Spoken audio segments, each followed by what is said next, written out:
The situation in Manipur is tense as protesters attack the residences of Manipur Chief Minister Biren Singh's relative in Imphal and 3 state ministers and 6 MLAs a day after the bodies of 3 persons out of 6 missing people were recovered from a Manipur river.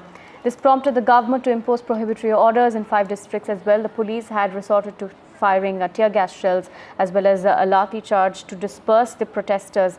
As well, security forces including army and Assam rifles have been deployed is what the Manipur police are saying.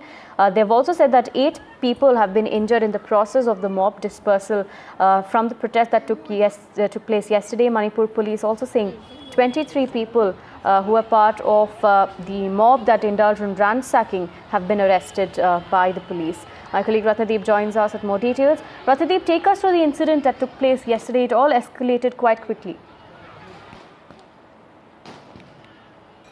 That's right. In fact, at this moment, the situation is a little calm, but overnight there have been several pitched battles between the angry mob and the security forces, and the security forces had to resort to firing in air, massively use tear gas shells. In fact, the personal residence of Chief Minister and Biren Singh was targeted, although the mob could not enter there. However, what we are getting to hear is that the properties and residences of some of the ministers and MLAs have been either vandalized. There were attempts of arson as well as their vehicles torched. Now the civil society groups, remember, have given an ultimatum to the government for taking a decisive action in terms of the armed groups who have been trying to create violence. There have been sporadic violence every now and then, and this is something which the civil society group wants to end, and they've given an ultimatum to the government to act. Otherwise, they have threatened that the public representatives like the ministers, like the MLAs, will have to face the anger of the public. This is an open kind of a threat that civil society groups have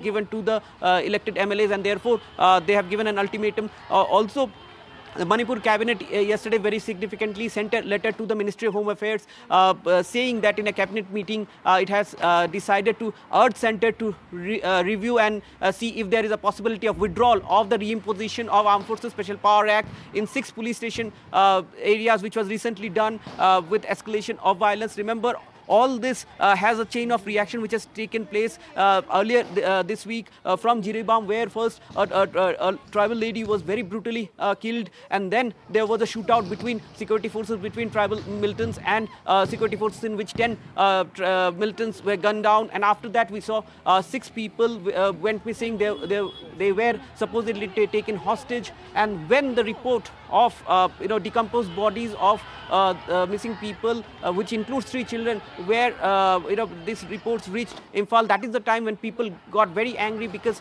it has been over a year, months of violence that the people have been witnessing there, and therefore when particularly this news of the kids, the children being killed or where their bodies being recovered reached, that is what played a trigger in the valley region. Now you have a complete curfew in the entire valley region: Imphal East, Imphal West, it's adjoining Thaubal, Bishnupur, Kakching, and pockets of the Kukizomi areas like Kankopi for instance, and also internet has been shut down. But these are the measures which have been taken in past as well to bring the situation under control.